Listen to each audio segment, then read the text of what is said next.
Just to give you a perspective, my background before I went to ICTP, I was born and raised in a very small town called Gdami. It's about 700 kilometers from the capital. It's in the westmost of Oromia region of Ethiopia. The condition I grew up in were very far from ideal. We didn't have enough books beyond the standard classroom textbooks. We didn't have even a table to write on in our classrooms. There is a little promotion of fundamental sciences. After I came to MIT and talking with many students, I realized that students from more developed countries are introduced to physics and the fundamental sciences from early on. Like even in their primary and high school years, they knew what they want to do, even the particular research area they want to do. That was not the case for me. I didn't have that experience. I didn't even have a computer until I joined the university in Ethiopia. There were no books on popular science or physics, and on top of that, there's a lot of pushbacks against people who want to pursue those fundamental sciences, those sciences for which you cannot see the result immediately. But growing up, I liked mathematics and solving equations, but it was only in my last year of high school that I heard about quantum mechanics, and then I fell in love with it. Professor Halde was talking about atomic models. It was actually about the quantum mechanical model of atoms, and we learned about beta particles, which first showed that most of the atom is empty. Then it was like this: beta particles are emitted by nucleus. So there are neutrons and protons, and beta particles are emitted. But beta particles are negatively charged, and nucleus is positively charged. So I asked my teacher, how come negatively charged particle come from inside of the positively charged particle? And my teacher told me that neutrons and protons are not really fundamental. They're substructure. If you could zoom out and look inside there are actually some other things. Then I started asking those questions. What's really fundamental? I still don't know. I'm asking that question. That's my research area. And there were no universities in Ethiopia that offer a course in theoretical physics, so I had to join applied physics. That also added to one of the inconveniences I had. But fortunately, even within the applied physics, one of my professors had been to ICTP to attend the conference. And when I told him that I'm interested in theoretical physics, he told me that I should look out for ICTP. So since my second year in university, I was preparing to come to ICTP. Then I finally came to ICTP and experienced what the Honorable Minister experienced. It was like stepping into a new world. In Ethiopia, I didn't have friends to share my passion of physics with.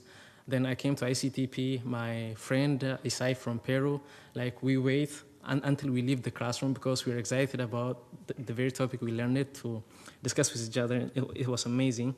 And it was very intensive. It was not simple. And my background was not strong. Even for students whose background was relatively strong, it was very difficult. It was very scary. But what got me through is, and what I appreciated about ICTP the most is that the people there truly believed in us and what they were doing. So it was not like they were having pity on us or showing compassion to people with no good background. So they believed in us. They were preparing us to be the next generation of scientists. They did not see it as a philanthropy or, I don't know words to explain that, but they really believed in us. So for example, I did my diploma thesis with Professor Atish Dabolkar here. So he told me like you should do this holographic entanglement entropy. You look at CFT on the side and gravity on that side. Then I told him, but I don't know CFT. How can I learn? Go read it. I read and I did it. And by the end of the way, before I say this, there was a T-shirt, one of the souvenirs of ICTP. There's a Lagrangian of standard model, all the physics we know, the universe as we know it now. So I saw it, but I did not want to buy as the first time I joined because I want to understand everything.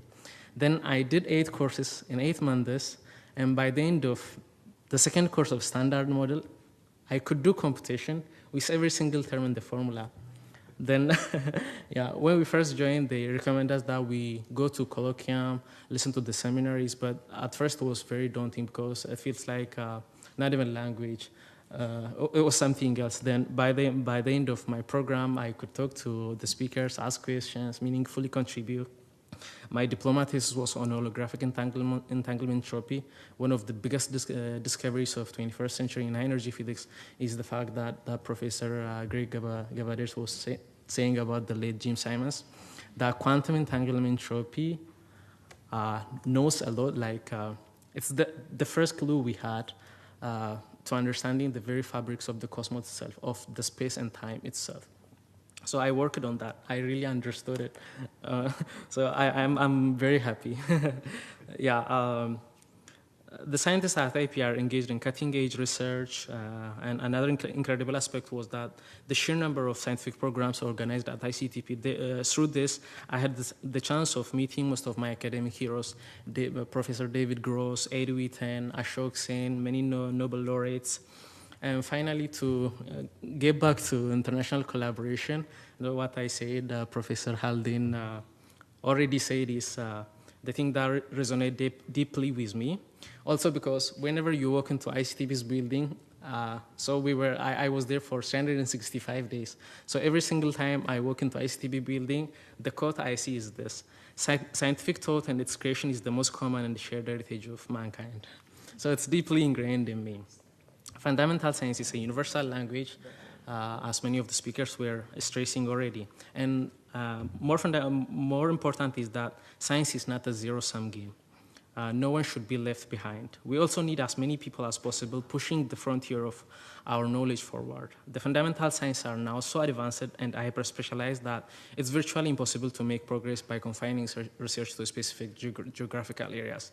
For example, I'm now based at MIT in the US, but my professor is Peruvian. I'm working with him. My first paper was with a student who is from Turkey. And my next project is going to be with a scientist from India. So we cannot really do physics now, as used to be the case within a confined area. We need global cooperation and the inclusion of as many voices and talents as we can bring to the table. Those talents could well be those that we did not know we needed. And I'm grateful to have been given the opportunity to be one of those contributing to that frontier. There is still, as we all agree, a lot to do. For example, I am the only black student and one of the only 2 African students doing PhD in physics at MIT. So I shared my highlights of my journey also from my background because I believe this is a typical situation of a student growing in developing countries, more specifically in Africa. And I truly believe there are millions of untapped talents around the world just waiting to be discovered. Thank you very much. I'm very grateful. God bless you.